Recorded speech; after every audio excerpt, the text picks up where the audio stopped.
आप सुन रहे हैं हॉरर नाइट्स विद अमित डियोंडे।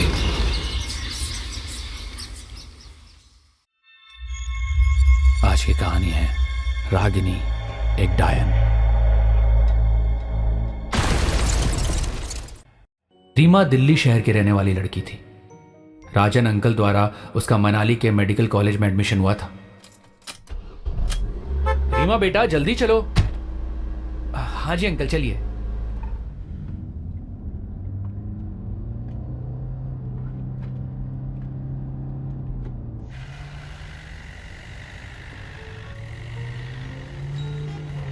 एक घंटे के सफर के बाद वो दोनों गर्ल्स हॉस्टल पहुंच गए थे।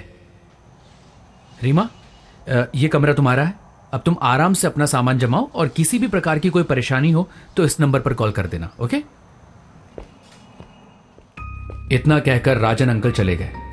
रीमा ने देखा एक सुंदर लड़की उसके रूम में बैठकर उसे ही देख रही थी। उस लड़की ने बड़े ही रहस्यमय अंदाज में रीमा से कहा, हाय, मैं रागिनी, तुम्हारी रूममेट। हेलो, मैं रीमा। रीमा ने मुस्कुराते हुए उससे हाथ मिला लिया, मगर रागिनी उसे बड़ी अजीब सी नजरों से देख रही थी। रागिनी का रंग बहुत साफ था, वो बहुत गोरी थी, इतनी गोरी कि रीमा को पता नहीं क्यों उससे डर सा लगा। अगले दिन से रीमा कॉलेज जाने लगी। कॉलेज का अंतिम पीरियड डायसेक्शन का होता था। वहां मरे हुए शव पर चीर फाड़ करके स्टूडेंट्स को मानव अंगों की सर्जरी करनी सिखाई जाती थी। डायसेक्शन हॉल में कई मृत शरीर फॉर्मलिन सॉल्यूशन के अंदर पड़े रहते। उनको निकालकर उन पर चीर फाड़ करते सभी बच्चों को नोट्स बनाने होते थे। एक दिन जब डायसेक्शन पूरा हो गया तो बच्चों ने बॉडी को वापस उसी फॉर्मलिन सॉल्यूशन में डाल दिया और फिर सब बाहर आ गए। मगर रीमा ने देखा अपना फोन वो डायसेक्शन हॉल में ही भूल गई थी, तो वो वापस अंदर गई। अंदर देखा तो उसका फोन वहीं टेबल पर रखा हुआ था। रीमा ने जैसे ही अपना फोन उठाया, अचानक सामने का मंजर देखकर रीमा की आंखें फटी की फटी रह गई। उसने देखा रागिनी वहां खड़ी हुई कुछ चबा रही थी। वो एक खुले ताबूत के पास खड़ी थी। नाक को सिकोड़कर लाल लाल होंठों को गोल करके रागिनी ने अपनी क्रोध भरी हरी कांच जैसी आंखों से रीमा की तरफ देखा तो रीमा कांपती रह गई। रीमा ने जल्दी से अपना फोन उठाया और भागकर सबके पीछे आ गई। रीमा को रागिनी का बर्ताव कभी कभी बहुत ही रहस्यमय लगता। वो रात को डिनर के 1 घंटा पहले पता नहीं कहां चली जाती थी। ऐसे ही एक दिन डायसेक्शन हॉल में गलती से रीमा के हाथ में कैंची की नोक घुस गई और खून बहने लगा। रीमा रुई से घाव पर डिटॉल लगा रही थी कि अचानक रागिनी ने उसका हाथ पकड़कर खून से बहती उंगली को मुंह में भर लिया और रीमा हक्की बक्की रह गई। ये क्या कर रही हो रागिनी? छोड़ो मेरा हाथ, छोड़ो। उसने उसकी पकड़ से अपना हाथ छुड़ाना चाहा, मगर रागिनी ने हाथ नहीं छोड़ा और इतनी तेज से बहता हुआ खून चूसने लगी कि रीमा को रागिनी के दांत उंगली में गड़ने लगे। रागिनी, मेरी उंगली छोड़ो! वो बहुत जोर से चिल्लाई। सारे स्टूडेंट रीमा को ऐसे देख रहे थे जैसे कि रीमा कोई पागल लड़की हो। रीमा की तरफ अजीब नजरों से देखती हुई रागिनी अपने होठों पर जुबान फिराती हुई दूसरी टेबल पर चली गई। घबराहट और डर के मारे जल्दी से उसने अपना व्हाइट एप्रन पहना और बाहर निकल आई। रीमा ने उस रूम को छोड़ने का निश्चय कर लिया था। रीमा सीधे अपने वार्डन रूम में गई। मैम, रागिनी साधारण लड़की नहीं है, वो एक खून पीने वाली पिशाचनी है। मैंने अपनी आंखों से उसे जानवर की तरह खून पीते देखा मैम। देखो, रात में हॉरर मूवी कम देखा करो तुम। अगर तुम्हें उस रूम में प्रॉब्लम है तो सीधे सीधे भी बोल सकती हो। बेवकूफी वाले बहाने मत बनाओ। आपको क्या लगता है मैं बेवकूफ हूं? मैं कोई बेवकूफ नहीं हूं मैम, मैं जो कह रही हूं सच कह रही हूं। रीमा की बात सुनकर वार्डन गुस्से से बोली, तुम्हें बेवकूफ नहीं तो और क्या कहूं? उस रूम में तुम अकेले रहती हो और तुम किस रागिनी की बात कर रही हो? रागिनी नाम की कोई लड़की उस रूम में नहीं रहती है, तुम अकेले रहती हो उसमें। वार्डन की बात सुनकर रीमा के पैरों तले जमीन खिसक गई। रीमा के डर के मारे रोंगटे खड़े हो गए। तभी उसके कानों में वार्डन की आवाज टकराई, और तुम्हारे बारे में तरह तरह की बातें मेरे पास आते रहती हैं। पता है तुम्हारे बारे में लड़कियां क्या कहती हैं? क्या कहती है? यही कि तुम अकेले अकेले किसी से बातें करते रहती हो, अचानक चीखने लगती हो। पहले तो मैंने इन सब बातों पर विश्वास नहीं किया था, मगर अब तुम मुझसे आकर ऐसी बातें कर रही हो कि रागिनी कोई साधारण लड़की नहीं है, पिशाचनी है। अरे जबकि रागिनी नाम की कोई लड़की तुम्हारे रूम में रहती ही नहीं है। फिर भी मैं तुम्हारे लिए दूसरा रूम अलॉट कर देती हूँ, बस तुम आज की रात उस रूम में काट लो। वार्डन की बात पर रीमा बहुत ज्यादा डर गई थी जब उसे यह पता लगा कि रागिनी नाम की कोई लड़की वहां रहती ही नहीं है। तो जो लड़की इस रूम में उसके साथ रहती है और उसके साथ कॉलेज जाती है, वो लड़की कौन है? रीमा डरते डरते अपने रूम में आकर इधर उधर देखने लगी कि अचानक उसे चक्कर से महसूस होने लगे। उसे बेहोशी छाने लगी और रीमा कब बेहोश हो गई उसे खुद पता नहीं चला।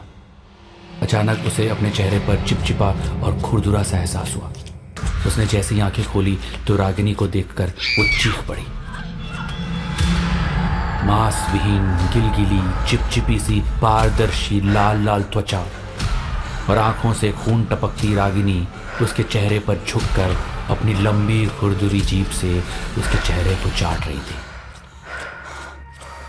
रीमा की चीख गले में ही घुट गई। डर के मारे जुबान तालू से चिपक गई थी। वो रागिनी के लंबे नाखूनों से खुद को छुड़ाने लगी और तभी रागिनी ने उसकी गर्दन पर अपने पहने दांत घुसा दिए। चपड़ चपड़ खून पीने की आवाजें आने लगी। रीमा का शरीर खून विहीन होकर निस्तेज होने लगा। तभी बहुत जोर की आवाज आई और रीमा झटके से उठ गई। वो सपना देख रही थी।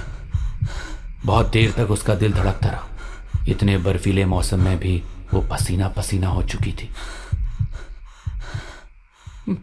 मैं अब इस गर्ल्स हॉस्टल में नहीं रहूंगी। मैं नहीं रहूंगी यहाँ। ये बुदबुदाते हुए उसने वार्डन के कमरे में पहुंचकर जैसे ही रूम का दरवाजा खोला तो वहां मरी हुई लड़कियों की सफेद जर्द लाशें पड़ी देख उसके प्राण हलक में आ गए। ऐसा लग रहा था जैसे उन लड़कियों का खून किसी ने चूस लिया हो।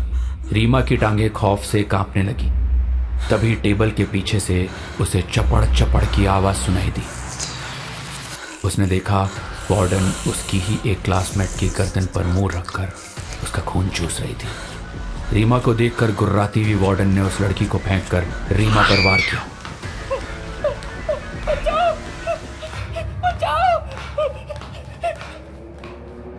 कहती हुई रीमा भागने लगी।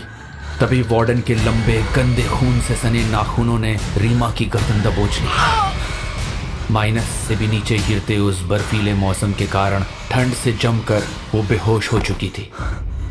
होश आने पर उसने खुद को हॉस्पिटल के बेड पर पाया। तभी एक नर्स ने कहा, घबराइए नहीं, आप ठीक है। अगर समय पर आपको यहाँ नहीं लाया जाता तो आप बर्फ में जमकर अपनी जान खो देती।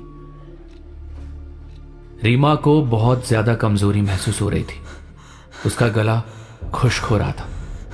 उसने होंठों पर जुबान फिराई और चढ़ रही खून की बोतल को देखा, जिसका खून ट्यूब के जरिए उसके शरीर में जा रहा था। लेटे लेटे उसको लगा उसकी पीठ में दोनों साइड कुछ गड़ रहा है। होंठों के कोनों में खिंचाव सा महसूस हो रहा है। रीमा को बहुत बेचैनी होने लगी।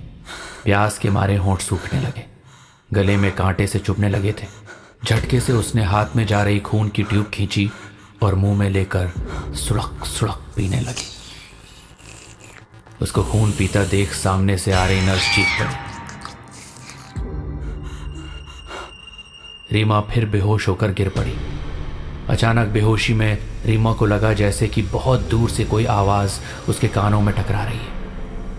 उसे अपना शरीर हिलता हुआ सा महसूस हुआ। अचानक उसे ऐसा महसूस हुआ जैसे कि किसी ने उसके ऊपर पानी फेंका हो। रीमा तुरंत उठकर बैठ गई। उसने देखा कि हॉस्टल की कुछ लड़कियां उसे घेरे हुए बैठी हुई थी और वार्डन उसे टेंशन भरी नजरों से देख रही थी। तुम बुरी तरह से बेहोश हो गई थी। अगर तुम कुछ देर तक होश में नहीं आती ना तो हमें तुम्हें हॉस्पिटल एडमिट करना पड़ता। रीमा अपने हाथ पैरों को देखने लगी। उसने देखा उसके हाथ पैर सही सलामत थे। बहुत देर तक रीमा इसी कंफ्यूजन में रही कि कहीं वो अभी भी सपना तो नहीं देख रही है। लेकिन रीमा को एहसास हो गया था कि वो सपने से अब बाहर आ चुकी है, जो बिल्कुल हकीकत जैसा था। रीमा जानती थी कि अगर वो अपने साथ हुई घटना को इन सब लोगों को बताएगी तो शायद इनमें से कोई भी उसकी बात पर यकीन नहीं करेगा। रीमा ने तुरंत अपना सामान पैक किया और उसी दिन बस पकड़कर अपने घर दिल्ली चली गई।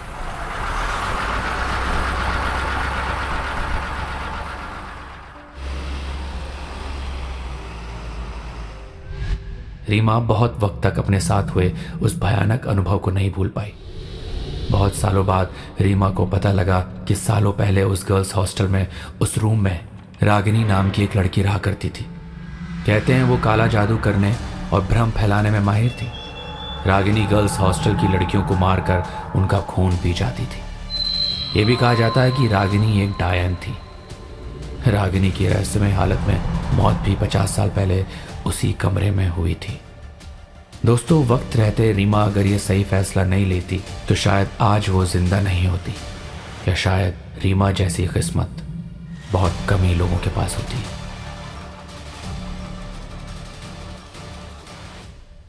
दोस्तों, ऐसी हॉरर स्टोरीज के लिए सब्सक्राइब कीजिए हमारा channel horror nights with Amit Dyoni. Bell icon दबाना मत भूलिएगा। और अगर आपको पॉडकास्ट पसंद है, ऑडियो स्टोरीज पसंद है, तो डाउनलोड कीजिए हमारा ऐप ऑडियो पिटारा। ऑडियो पिटारा सुनना जरूरी है।